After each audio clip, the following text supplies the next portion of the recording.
뉴스다이브에서는 첫 광고하는 비교원입니다. 지금 화면에 보시면 너무 큰 글씨로 적혀 있네요. 128만 원. 자, 3년 이상 같은 인터넷 통신사 사용 중이라면 비교원 한번 생각해 보시기 바랍니다. 뭐 대부분의 약정 서비스로 뭐 인터넷, TV, 정수기 렌탈 등등을 쓰실 텐데 약정이 다 된 상황에서도 유지하고 계시다면 갈아타면 이 비교원을 통해서 갈아타면 그만큼의 혜택이 있습니다. 인터넷 TV 신규 가입 시에는 48만 원, 휴대폰 구입 시에는 최대 50만 원, 정수기 렌탈 시에는 최대 30만 원, 이렇게 해서 도합 최대 128만 원까지 혜택이 가능합니다. 또 본인이 가입하고 지인 추천을 하시면 한 명당 4만 원씩 이마트 상품권을 주신다 그래요. 근데 2명 하면 8만 원, 3명 하면 12만 원 쭉쭉 올라가는 거죠. 보안 사고가 지금까지 한 건도 없었던 비교원이고요. 8억 원 보증보험 가입으로 믿을 수 있는 비교원입니다.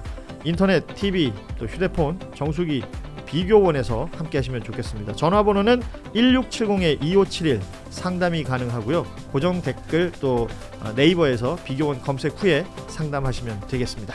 많이들 이용해 주시고, 네, 여러분 반갑습니다. 한겨레 데일리 라이브 뉴스 다이브 시작합니다. 어서 오십시오. 고현준입니다. 반갑습니다. 예, 말씀드린 것처럼 2월 4일 입춘이고요.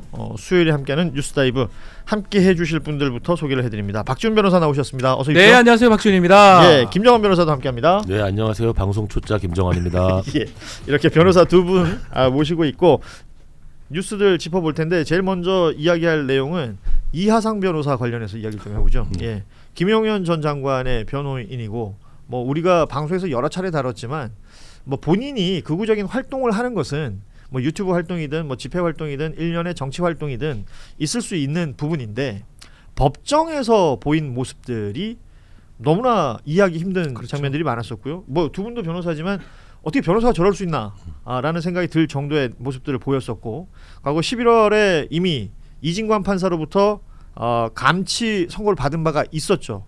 당시에 구치소에서 뭐 절차상의 문제로 하루만 있다가 나왔던 상황을 다들 기억하실 겁니다. 어제 김용현 전 장관의 재판이 있었고요. 여기 변호인으로 나왔었는데 이 재판이 끝나고 나서 저는 이 부분이 인상적이었어요. 이진관 판사가 직접 이 감치 집행을 했다라는 겁니다. 일단 판사가 이렇게 의지를 가지고 직접 집행하는 경우들이 있군요. 거의 처음 본 것 같거든요. 사실은 지난번에 11월 달에 좀 미비점, 전 미비점이라보다는 이하상 또 건모 변호사가 의도적으로 저랬기 때문에 집행을 못했던 걸로 보여요. 뭐 절차와 뭐 이런 것들 너무 잘 아니까요. 이름 아닌 것처럼 얘기해버리고 이러니까 아마 그러다 보니까 이렇게 되는 경우까지도 예상 못했는데 아마 이번에 이진관 부장판사가 저는 아마 벼르고 있었다. 말을 사투리 표준말 쓰려고 힘드네. 예, 경상도 생각하고 생각을 했던 것 같아요. 경상도 말로는 배루다. 네, 언제 이하상이 나타날 것인가. 김용현 재판부 여기는 본인이 변호인이 나타납니다. 예. 끝난 직후에 경위대로 같이 왔거든요. 그렇죠. 직접 집행을 해버렸어요. 그러니까 저는 아마 많이 생각을 하고 했던 거 아닌가. 뭐 그 전에 할 수 있었던 것 같기도 한데 저는 선고도 다 끝났고 한덕수 그래서 그 이후에 아마 한 게 아닌가 생각을 해봅니다. 그래요. 직접 집행을 좀 처음 봅니다, 사실은. 사실은 감치 자체가 굉장히 변호인에 대한 감치.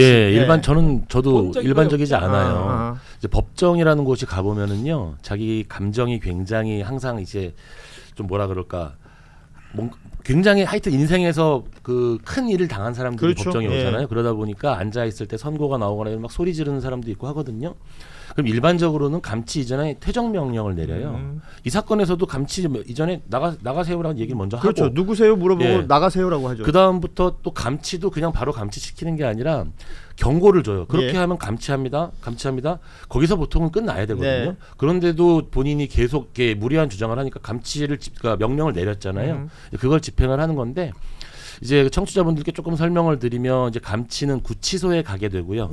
구치소에 가게 되고, 다만 우리가 구치소에 가게 되면 이제 형벌과 관련된 재판 미결수이잖아요. 그렇죠. 근데 그거는 이 감치 제도는 이제 행정제재이기 때문에 전과 기록으로는 남지 않아요. 전과 기록은 남지 않고 15일간 그리고 구치소에서 미결수와 같은 지위로 이제 있게 되는 겁니다. 그러면은 미결수들이 입고 있는 그 옷을 그렇죠. 입고 예. 똑같이 아하. 똑같이 배정이 되고 똑같이 입게 되는데 이제 그 감치가 돼가지고 그러면은 본인이 법정에서 소란 피운 게 그러면 책임이 끝나느냐?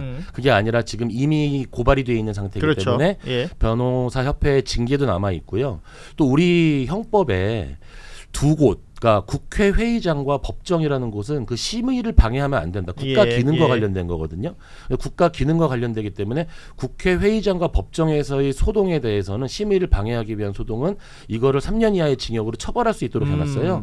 그래서 이 감치가 집행된 이후에도 아마 기소나 변호사협회의 징계가 계속돼서 진행되지 않을까 그렇게 생각을 해봅니다. 그러니까 여러 가지 예. 범죄도 남아 있습니다. 그렇죠. 모욕죄라든지 명예훼손죄 같은 것도 있거든요. 그러니까 이진관 한덕수 판사에 대해서. 23년 선고 나온 날 뭐 유튜브에서 뭐 이진관 판사를 향해서 사이코패스가 칼을 들고 아무나 찌르는 느낌이다. 모욕죄가 되겠어요. 예. 예. 그리고 뭐 대현이라고 하는 게 보니까 이제 백정 판사 얘기하는 그렇죠. 겁니다. 대현이가 지져도 진관이가 지져도 우리는 간다. 반드시 이긴다. 뭐 이런 식의 막말을 했던 것들까지 다 지금 뭐 우리가 다 봤고 네. 기록으로 남아 있는 상황이고요. 그 정성호 법무부 장관도 페이스북에 글을 올리면서 지난번 감치 집행이 안 됐던 부분이 구치소와의 어떤 뭐 절차적인 문제들도 그렇죠. 있었던 거 아닙니까? 예. 이걸 다 지금 교정을 했다는 겁니다. 정비를 했다라는 것이고 극단적인 언행을 일삼으며 사법질서의 권위를 조롱하고 정치 선동의 장으로 이용했던 부분들에 대해서 단호히 대처하겠다. 그러면서 한 가지 남겼던 말이 변협에 대해서도 좀 엄중하게 조치를 해달라라는 취지의 말을 남겼어요. 징계라는 거죠. 예. 그러니까 두 분 다 변호사시고 네, 네. 변협의 회원이시죠. 네. 네. 그리고 변협에서 뭔가 징계를 할 수 있는데 그게 굉장히 시간이 오래 걸린다 그랬어요. 그때도. 맞아요. 그러면 지금도 그 똑같은 상황인가요? 그렇죠. 이제 변협 징계위원회가 열려가지고 하는데 실질적으로 변협 징계가 굉장히 솜방망이 징계가 아니냐라는 여러 가지 논란이 있었거든요. 예. 이번 징계가 아마 향후 변호사 윤리와 관련된 또 중요한 또 어떤 기준점이 되는 징계위원회가 열릴 것 같아요. 시간이 좀 걸리더라도 확실한 어떤 그렇죠. 이제 모습을 제가 보여줘야 봤을 될것 때 같아요. 시작일 뿐이고요. 지금 여러 좀 전에 말한 형사 절차하고 징계 절차까지 남아 있거든요. 저는 이하상 변호사가 14일 이후의 모습이 궁금해요. 본인은 엄청 좀 자신만만하게 했지만 제가 피의자들이 이제 최초로 구금됐을 것 같은데 본인 인생에서 정말 힘듭니다. 지금 이하상 변호사는 말씀드린 것처럼 하루 지난번에 있었기 때문에 15일 중에 14일을 구치소에 있어야 되는 것이고 이거는 시간으로 계산하지 않거든요. 예. 날로 날로 계산하고 아마 그날 하루 있었던 것도 24시간 있지는 않았을 텐데 근데 하루 쳐준 네, 거예요. 하루를 쳐주는 네. 원래 날로 계산하는 겁니다. 여기에 이제 권우현이라는 변호사 한 명 더 있죠. 안경 쓴 그 사람은 20일짜리예요. 아직 이 사람은 지난번에 재판에 안 나와가지고 집행이 안 됐는데 조만간 집행이 될 것으로 보이고 이 두 사람하고 같이 유튜브에 출연하는 그리고 김영현 전 장관의 변호인단에 소속되어 있는 변호사들이 여러 명 있는데 그 중에 유승수라는 변호사가 어제 입장문을 또 냈습니다. 감치 집행 후에 법관이 다른 사건의 변호인을 인신 구속한 것은 대한민국 사법 역사의 오욕으로 기록될 것이다. 한 판사의 일탈로 법치가 1초라도 유린당해서는 안 된다. 뭐 이런 반발과 함께 직권남용 범죄에 대해서 감치 명령에 대해서 즉시 집행정지를 할 수 있는 신청을 제기할 것이다. 이런 얘기를 하고 있습니다. 뭐 갑툭 법적 용어를 써놨는데 뭐 법률적으로는 다 뭐 할 수 있는 그 정도. 근데 틀린 말들이 있어요. 뭐가 틀렸죠? 다른 재판에 나와서 뭐 인식 뭐 어쩌고 얘기했잖아요. 근데 이진관 판사가 하는 재판에 들어와서 벌였던 일을 네. 이진관 판사가 감치 명령을 했던 거거든요. 그런 것도 있는 것이고 직권남용을 범죄를 뭐 집행정지 신청하겠다. 이건 뭐 자기는 할 수 있는 거죠. 할 수 있는 거지만 법원에서 받아들일지 안 들일지는 가능성 없습니다. 가능성 예. 없죠. 네, 전혀 없습니다. 예. 이해를 못 하겠어요. 이 사람들도 그러니까 할 수 있는 법조인인데. 얘기를 다 하는 것뿐이고요. 아마 이 표현은 그거 같아요. 지금 김용현 재판에 와서 집행을 해갔다는 그 뜻으로 한 것 같아요. 아마 이 변호사가 쓴 거는. 그러니까 그게 말이 되냐고. 그러니까요. 그래서 집행은 언제든지 어디서든지 할 수 있는데 네. 이하상 집에 가서 하는 건 낫지 않습니까? 확실히 이하상이 어디 있는지 막 권우현 변호사가 있었으면 집행을 했을 겁니다. 그러니까 신원 확인이 돼야 된다. 이하상이라는 이름. 예, 뭐 예를 그거 들면 확인하러 생년 간 거예요. 월일 예. 그리고 이 사람이 변호사라는 거 우리는 다 알고 있지만 당시에 서울구치소와 이 법원 사이에서 의사소통에 문제가 생겨가지고 이 사람들이 아니요, 나왔던 거 아는데도 혹시나 잘못했다가는 왜냐면 불법 내가 소지가 있으니까. 이하상이라는 사람이 말을 안 하니까. 안 하니까. 그러니까 그렇게 풀려났던 것을 그때 아마 그런 어떤 미비점. 사실은 일반 변호사가 그렇게 감치 명령 떨어지지도 않을 뿐더러 감치되잖아요. 겁을 냅니다. 거기 가서 내가 누구게 이러진 않아요.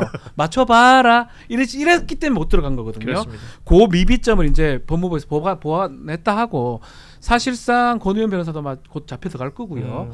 뭐 이렇게 얘기를 하지만 집행정지 신청 형사소송법이 내는 조문에 있는 걸 하긴 한 건데 예. 가능성은 없습니다. 그렇군요. 그러니까 최초에 그 주장 자체가 뭐 신뢰관계인 동석 이런 걸 주장을 했거든요. 그렇죠. 처음에. 그것도 말이 안 되는 게 예. 신뢰관계인이라는 거는 사실은 굉장히 뭔가 진술이 어려운 장애가 있거나 아니면 굉장히 민감한 어떤 성범죄라든지 이런 부분에 그렇죠. 대해서 그런 제도를 만들어 둔 건데 갑자기 김용현에 대해서 아니 뭐 막말로 예. 피고도 아니고 증인으로 나왔잖아요. 예, 그날. 예, 예. 거기에 무슨 변호인이 신뢰관계인 동석 예. 그 자체가 주장 자체가 말이 안 됐던 거고요.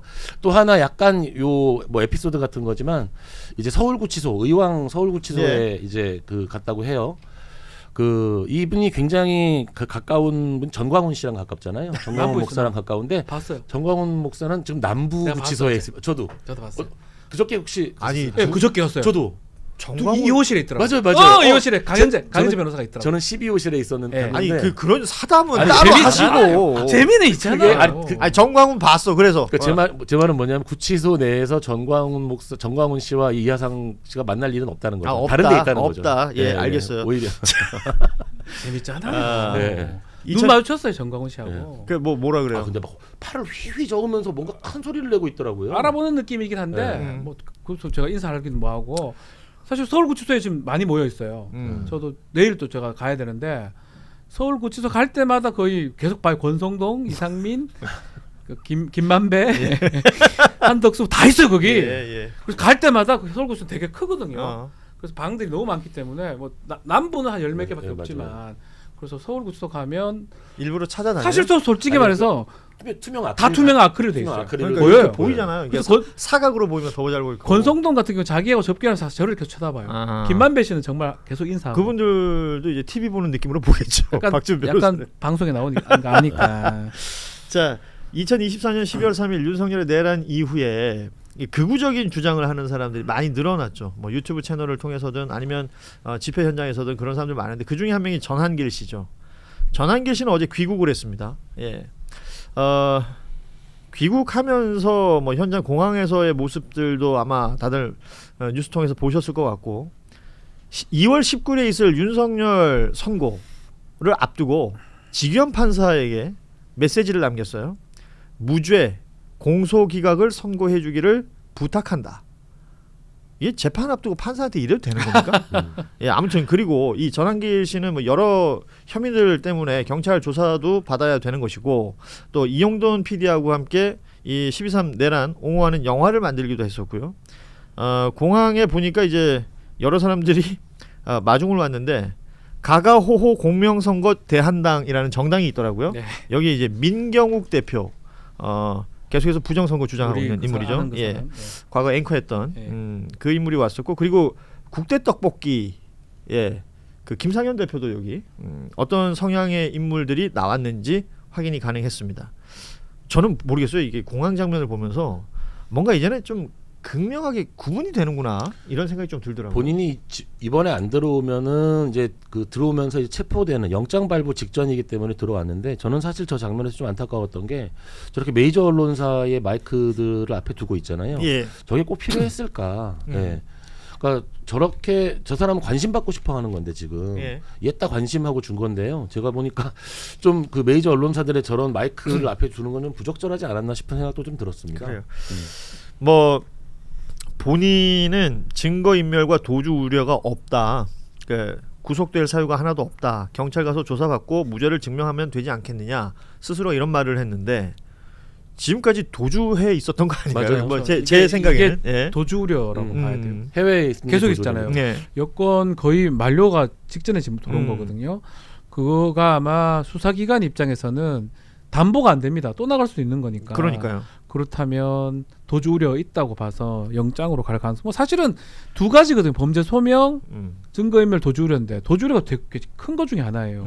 그 요소를 범하고 있기 때문에 본인 입장에서는 구속이 가능하다고 생각하는 것 같아요. 본인도. 그렇습니다. 경찰에서는 스스로. 지금 12월에 지금 소환 통보를 했는데 지금 8건이 고발돼 있더라고요. 네. 뭐 정보통신망법상의 명예훼손 등 해서 8건인데 관련해서 12일에 경찰에서 불렀으니까 그 이후 상황 보면 되겠고 뭐 구속 가능성이나 이런 부분들도 지금 언급을 해주셨습니다. 네.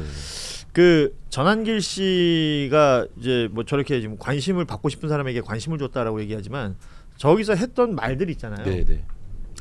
그 재판 2월 19일에 있을 재판에 지기현 판사한테 영향을 미칩니까? 아유, 그렇진 않죠. 네, 전혀 뭐 예. 아마 보지도 않았을걸요. 근데 저는 그런 생각이 들어요. 우인성 판사의 재판이 약간은 한덕수 재판. 예. 네. 아니요. 우인성 판사가 했던 김건희. 김건희 재판. 아, 예, 예. 예. 김건희 재판이 약간은 지기현 판사가 또 생각하는데 뭐가 혼란스러울 가능성도 뭐 그럴 가능성이 낮지만 예. 그럴 수는 있다. 어? 이전에 이진관 재판하고 지기현 재판하고 연결돼 있다고 봐야 되는데 네. 그래도 우인성 재판부에서 했던 그 판결이 사실 납득이 너무 어렵습니다. 그렇죠. 다만 납득이 어려운 대신에 이렇게 생각하는 판사들도 있겠구나 부장 중에. 그러니까 법적인 어떤 힌트 같은 걸 줬을 수 예. 있다. 이렇게 해도 되구나라는 혹시나 그런 어떤 안도감을 줘서 다른 결론을 좀 낼까봐 두려움은 사실 저는 조금은 있어요. 그렇지만 일정 그럼에도 불구하고 이걸 무죄나 공소기각 할 수 없는 상황이다. 일정 수준의 걱정. 예. 오인성 판사의 어떤 국정농단에 대한 판단, 그 주가 조작에 대한 판단은 저는 이제 항소심에서 무조건 뒤집혀야 될 잘못된 결정이라고 보고요. 예. 그 지기현 판사가 내릴 이제 19일 재판은 내란이잖아요. 예. 근데 내란과 관련돼서 법원에서 2번의 중요한 변곡점이 되는 재판이 나왔어요. 노상원 재판에서 판결문에 위헌 위법한 비상계엄이라는 표현을 정확히 판결문에 적시를 했고요. 그렇죠. 예, 한덕수 재판에 대해서 이진관 판사가 12.3 내란이라고 합니다. 네. 라는 명칭을 쓰면서 내란에 대한 어떤 정의를 내렸기 때문에 그 두 개의 판결을 벗어나는 판결을 할 수가 없습니다. 좋습니다. 네네. 말씀드린 순간 우리 장윤선 기자가 도착하셔가지고요. 취재 편의점 점주께서 도착하셨습니다. 어서 오십시오. 네, 죄송합니다. 늦었습니다. 아유, 별 말씀을요. 예. 바쁘시니까. 그러니까 저희가 이제 앞서 얘기했던 것은 뭐 이하상 감치, 네. 예, 그리고 뭐 이 전한길 귀국 정도 얘기했고 지금 이어갈 것은 김현태 707 특임단장 뭐 파면이 됐죠. 내란 당시에 이제 국회 침투했던 사람이었고 발언이 망상 수준이던데요. 그렇죠. 네. 그러니까 당시에는 첫날이었나요? 그 뭐 막 눈물을 보이면서 예, 부하들을 길거리에서 생각하는 진짜. 지휘관인 것처럼 보였었다가 그 뒤로 보여주는 행태들 그리고 본인이 했던 거짓말들 이런 것들이 다 드러나게 됐고 그런 것들이 이제 파면의 이유가 됐는데요. 지금 자신의 SNS에 전한길 씨가 이제 변호사비 대주겠다 그랬더니 거기에 대한 감사 인사도 남겼고 이상한 말들을 많이 남겼습니다. 민주당이 비상계엄을 미리 알고 있었다라는 궤변도 했고요. 일부 국민의힘 국회의원들이 주장하고 예. 있죠. 그리고 역습에 나서야 한다. 애국심으로 똘똘 뭉친 애국시민 여러분과 함께라면 반드시 승리할 것이다. 한미동맹으로 맺어진 세계 최강 미국은 우리를 외면하지 않을 것이다. 극우주의자들의 망상 레파토리잖아요. 예, 똑같은 레파토리입니다. 트황이 윤카를 예. 구해줄 것이다. 뭐 이런 뭐, 건데요. 뭐였죠? 항공모함 갖고 와서 예. 구해준다 뭐 돌았다면서 예. 항공모함 그렇죠. 그림까지 그려가지고 예. 뭐 현직 특수임무 단장을 했던 큰일 분이 나죠. 이런 사고를 하고 있다는 자체가 몹시 대단히 위험하죠. 위험한 거죠. 매우 위험한 사고였죠. 아니 그리고 다 떠나서 저는 박지훈 변호사님께 물어보고 싶은데 파면을 당했는데 왜 연금을 줍니까? 그러니까 연금이 50%가 지급이 된다는 그건 제가 건데. 들은 얘기가 있는데 예. 연금이라는 게 이제 본인이 낸 것 절반, 그리고 자기- 연금 공단에서 나오는 자기 절반이니까 자기 자기가 낸 거 불입금 정도 돌려준다. 뺄 수가 없어요. 예. 지금 그러니까 공무원, 그 군인으로서 당신이 우리 국민연금하고 똑같은 그렇죠. 거고. 똑같아요. 국가를 위해 봉사한 부분에 대해서 국가가 같이 이제 연금을 예, 쌓아주잖아요. 예. 파면됐으니까 당신은 국가에 대해서 국가가 당신을 위해 해준 거는 다 뺏는 거예요 이제. 예. 자기가 당신은 낸 이제 것만. 군인으로서의 자격이 없다. 예. 근데 자기 돈은 자기가 저축해 놓은 불입한 돈이잖아요. 거니까. 자기 저축 돈은 그냥 자기가 가져가는 거예요. 아니 근데 그게 50%라는 예, 네, 거잖아요. 그렇게 표현을 근데 하는 거죠. 50%를 통상 넣어놓으면 그 국가가 퇴직금을 50% 그러니까. 합쳐서 100으로 받는 거거든요. 그래서 뭐 만약에 범죄로 전역을 하게 되면 퇴적인데 그렇게 되면 50%밖에 못 받고요. 그렇죠. 파면대도 마찬가지입니다. 해임도 마찬가지고. 무조건 50%. 50% 자기가 낸 거는 가져가는 자기가 낸 돈. 그게 이제 지 거예요. 공무원, 저축성. 공무원들에게도 똑같은 징계가 적용이 되더라고요. 예. 그래서 우리 나는 재판할 때 군인연금은 우리랑 좀 다른 줄 알았더니 아니구나. 그래서 사실 목적이 그거예요.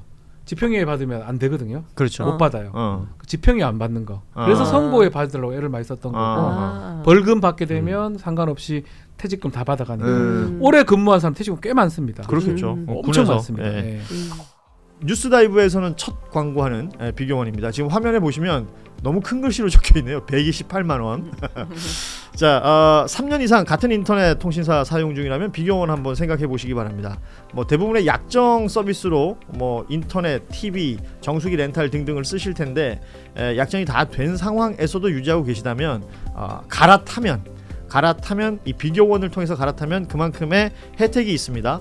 인터넷 TV 신규 가입 시에는 48만 원, 휴대폰 구입 시에는 최대 50만 원, 정수기 렌탈 시에는 최대 30만 원, 이렇게 해서 도합 최대 128만 원까지 혜택이 가능합니다. 또 본인이 가입하고 지인 추천을 하시면 한 명당 4만 원씩 이마트 상품권을 주신다 그래요. 근데 2명 하면 8만 원, 3명 하면 12만 원 쭉쭉 올라가는 거죠. 보안 사고가 지금까지 한 건도 없었던 비교원이고요. 8억 원 보증보험 가입으로 믿을 수 있는 비교원입니다. 인터넷, TV, 또 휴대폰, 정수기 비교원에서 함께 하시면 좋겠습니다. 전화번호는 1670-2571 상담이 가능하고요. 고정 댓글 또 네이버에서 비교원 검색 후에 상담하시면 되겠습니다. 많이들 이용해 주시고